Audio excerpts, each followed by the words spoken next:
So, sir, as you are a film critic, so what are the criteria of judging the films? I mean, what are the criteria for you to judge the film?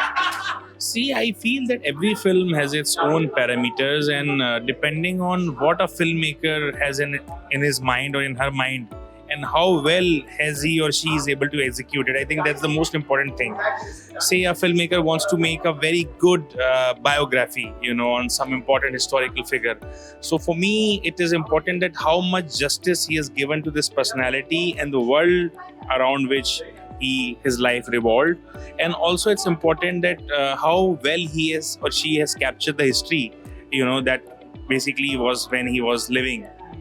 Or if he's making a good thriller, then my focus is more on how well he has used the elements of thrill, whether the film has the right pace, whether it has the right editing. So it changes with each film. But at the end of the day, since it's an audio-visual medium, we have to look into the visual side, and we also have to look into the audio side. Sometimes visuals are weak, but then if the audio part is really good, it can really elevate a film.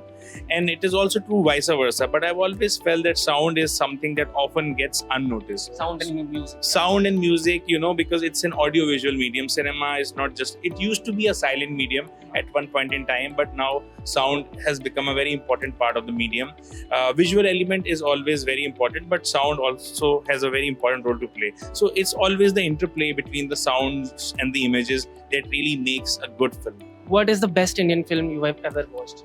See, it's a very difficult question that to just put one or two films in the box, but I'm been a huge fan of Satyajit Ray. So some of his films have been my favorite. Particularly, I have really loved his Jalsa Ghar, which is called The Music Room. Of course, everybody loves Pather Panchali, but I also like Gopi Gang Bagabain. Beautiful film, which is also a children's film. At the same time, there are very many films of Ritvik Ghatak, that I love. If I go in a little commercial space, then there are so many wonderful films of Raj Kapoor, Avara, Mera Naam Joker. So the list is really endless, but it's very difficult to pick one film.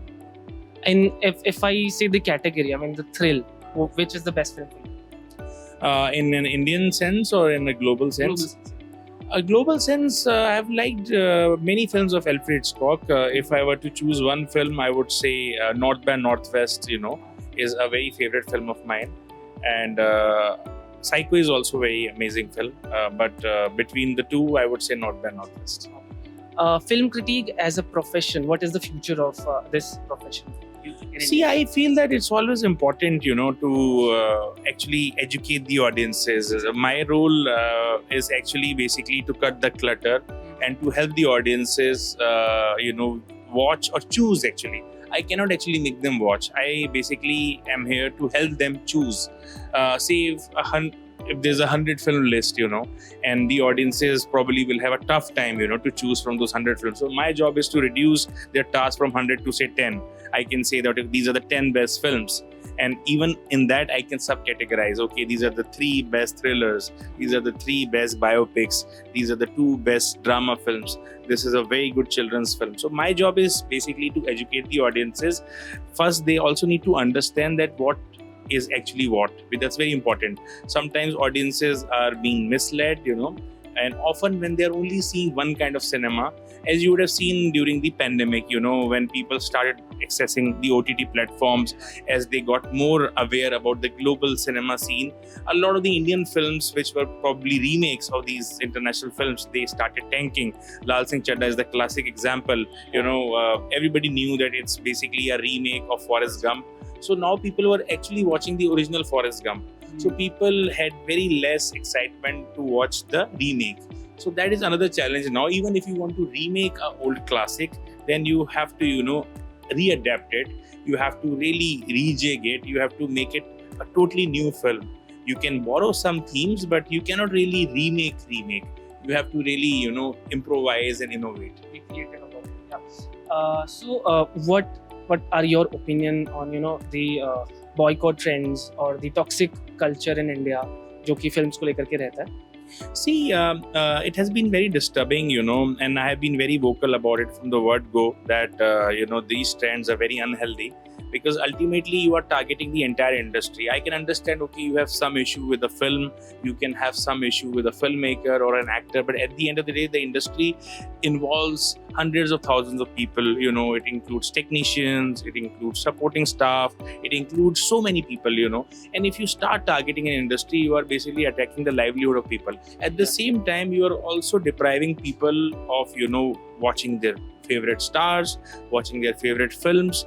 So it's really unhealthy. But now what has happened is that now the industry has also started countering it in order to balance, you know, these toxic and these unhealthy trolls. Now you have an equal share of influencers, you know, probably who are paid, probably who are on payrolls of certain production houses, on stars. So if there's a group, there's a bunch of group people which is saying that boycott this film, there's an equally strong group of influencers who are actually promoting the film. And we have seen, you know, that how big a backlash this boycott Pathan trend got. And, you know, a lot of, you know, the fans, a lot of the influencers, they really come out, you know, and they came out strong, and they really made sure that it became a huge success. Same applied to Pathan, but same applied to Jawan.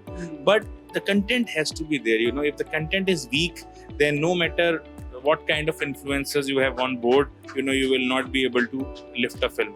And if a film is good, then no matter the kind of boycott culture, you will not be able to tank the film. We talked about the best film. Could you please tell me, I mean, what is the worst film जो आपने आज तक देखी है? मतलब ये सबसे गंदी फिल्म है, मेरे को नहीं देखनी है किसी को. See, the way I look at it, you know, I am a critic, you know, who is very sympathetic or empathetic to, you know, a filmmaker. You know, in the history of, you know, cinema, there have been some very, very bad filmmakers. Historically, there's a tag of the worst filmmaker of all time. It's given to Edward Jr. And Edward Jr.'s life has also been documented. In fact, Tim Burton has made a film, you know, on his life. It's also called Edward, with Johnny Depp playing Edward. So when you watch that film, you realize that, you know, there was a lot of passion, you know, even in his movies. So even now, his films enjoy a cult status. So if you are so bad, they give you a Razzie, you know, or in India, they give you the Golden Kela.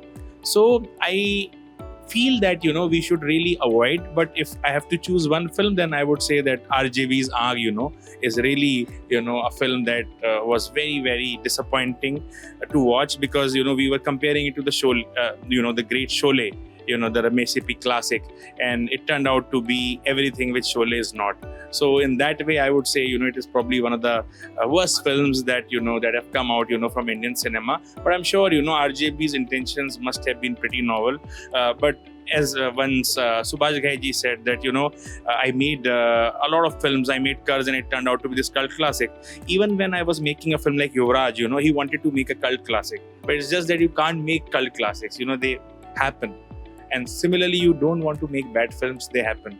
You really can't control it. Yes, you can put your best effort, but ultimately film will evolve on its own. 3 films which you recommend to people, मतलब एक बार उनको देखनी चाहिए. There are so many films, you know, that people need to watch. But if I were to recommend 3 films, then I would say Ritwik Ghatak's Megh Dhaka Tara, you know, a highly recommended film. They should definitely watch Akira Kurosawa's Seven Samurai, and they should definitely watch Federico Fellini's 8 and a Half. Thank you.